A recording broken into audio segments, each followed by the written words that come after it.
Good evening, visitors, and welcome to the Australian War Memorial's last post ceremony. My name is Dan Hiscock, and joining us today from the Royal Australian Navy, and we warmly welcome the family of Private Leslie Pell, whose story will be told shortly, by Acting Sub-Lieutenant Stephanie Gale from the Royal Australian Navy, who is Private Pell's great-granddaughter. As always, we welcome the veterans who have served, those still serving, and the families that love and support them. The live stream of this ceremony is made possible by the Returned and Services League of Australia and the RSL and Service Clubs Association. We welcome members who are watching the broadcast of this ceremony across Australia.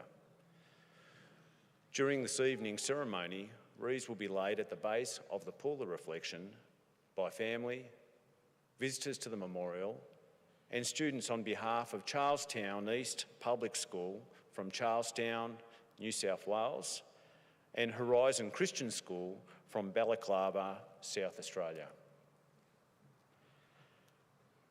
Australia's Federation Guard is the tri-service ceremonial unit of the Australian Defence Force. They provide a ceremonial presence at civil and military events and during visits to Australia by foreign dignitaries. The Guard will now dismount the catafalque party from the tomb of the unknown Australian soldier.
Now, if you're able, I invite you to please stand and join in singing the national anthem. Cattle party, attention!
Thank you. Students, please be seated.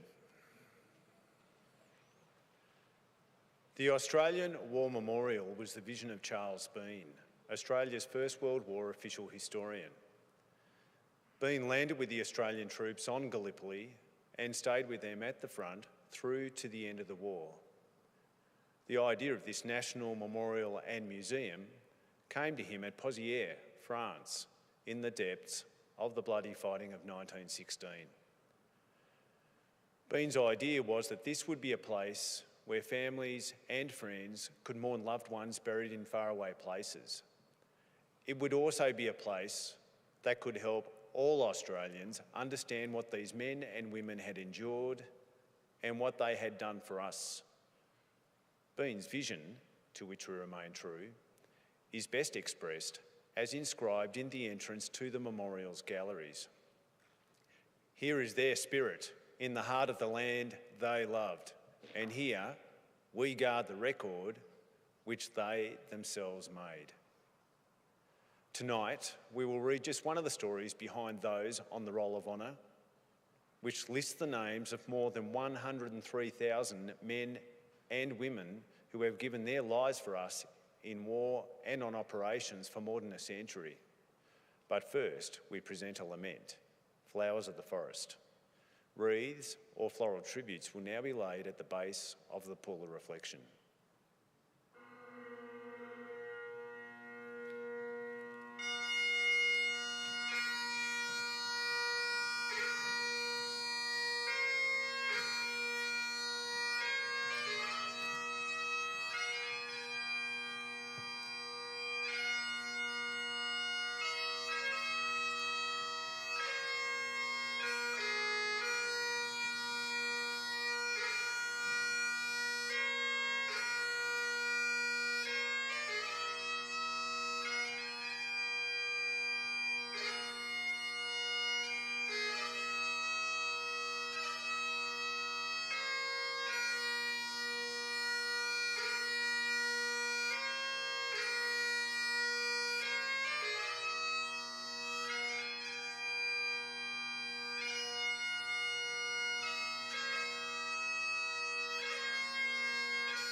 Today we remember and pay tribute to Private Leslie Pell.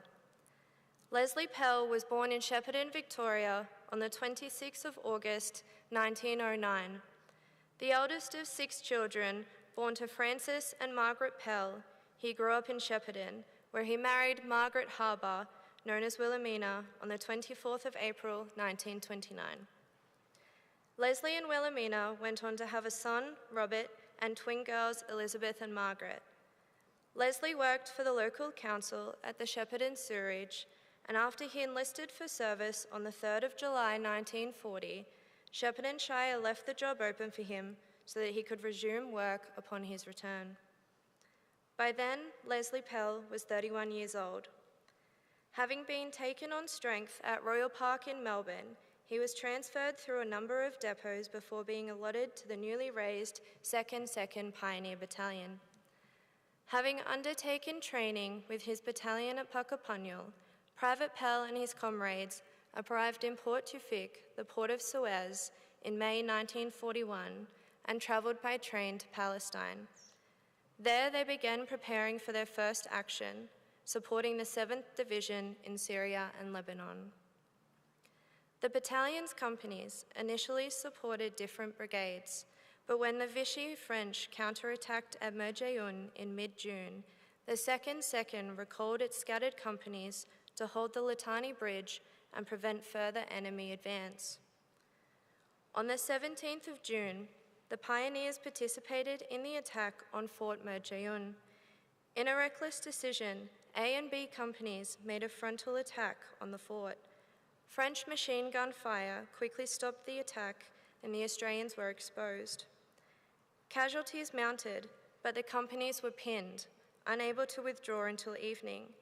They suffered heavily, 27 killed, 29 captured, and 46 wounded. Despite the losses, the battalion remained in action for the rest of the campaign. It was particularly active in the fighting around Merjeyoun and Elimtol and in the attack on Damour in July. Leslie was wounded in action during the fighting, suffering a gunshot wound to the right leg. After spending time in hospital, he returned to duty in November. In early 1942, the men of the 2nd Pioneer Battalion began the voyage home on the troop ship Orcades. Along with the 2nd 3rd Machine Gun Battalion, 2nd 6th Field Company, and other support units also on board, they were diverted to defend Java from the Japanese. Arriving in Batavia on the 18th of February, the troops aboard Orcades, as well as a battery of American artillery and a squadron from the 3rd King's Own Hussars, combined to defend Java. Known as Black Force, their directive was political and ultimately futile. The Japanese landed on Java on the 28th of February, and Black Force went into action in early March, having fought against the Japanese for 2 days. The men were ordered to lay down arms the day after Dutch surrender on the 8th of March. While the majority of the 2nd survived the fighting, they would spend the rest of the war as prisoners. Of over 800 men, 258 would die, most while working on the Burma-Thailand Railway, others in camps in Java and Borneo, and at sea when ships they were being transported on sunk. Private Pell was among the 60,000 Allied prisoners of war transported to work on the Burma-Thailand Railway. Starved of food and medicine, ravaged by cholera, malaria, dysentery, and tropical ulcers, and forced to work impossibly long hours in remote, unhealthy locations, by the time the railway was completed in October 1943, approximately 13,000 prisoners of war, including more than 2,600 Australians and an estimated 80,000 to 100,000 civilians had died. Among their number was Leslie Pell. Confirmed as being interred in a camp in Thailand, he is recorded as having died of malaria on the 7th of October 1943, just 9 days before the railway was completed. The graves of those who died during the construction and maintenance of the railway were transferred from camp burial grounds. Today, Pell's remains lie buried at 10 Bayou Zayat War Cemetery under the epitaph chosen by his grieving family. Memory is a golden chain which links us till we meet again. He was 34 years old. His name is listed on the Roll of Honour on my left, among almost 40,000 Australians who died while serving in the Second World War. His photograph, alongside his wife Wilhelmina, is displayed today by the Pool of Reflection.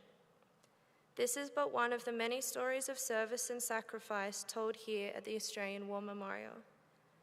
We now remember Private Leslie Pell, who gave his life for us, for our freedoms, and in the hope of a better world.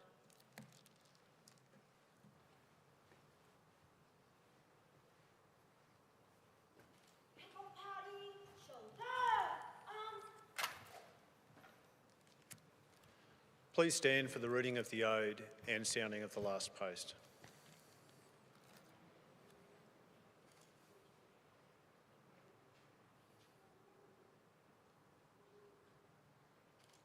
They shall grow not old, as we that are left grow old. Age shall not weary them, nor the years condemn. And at the going down of the sun, and in the morning, we will remember them. We will remember them. Temple Party, present arms.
Lest we forget.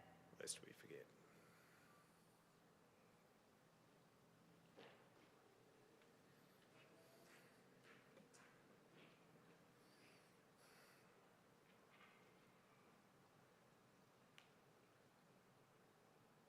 Temple Party in words. Turn.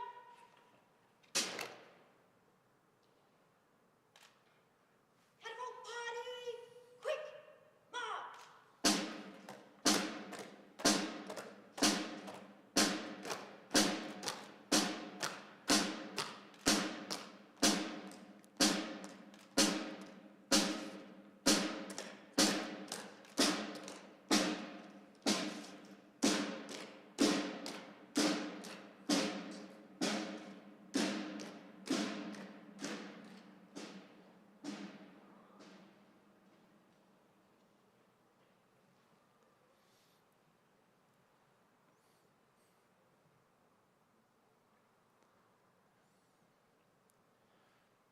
We'll leave you this evening with the words of the memorial's founder, Charles Bean. Many a man lying out there at Pozières or in the low scrub of Gallipoli with his poor, tired senses barely working through the fever of his brain has thought in his last moments, well, it's over, but in Australia they will be proud of this. Ladies and gentlemen, girls and boys, that concludes the last post ceremony. On behalf of the director, staff and volunteers, thank you for visiting the Australian War Memorial today and for your continued support during the memorial's development project. Wish you all a very pleasant evening.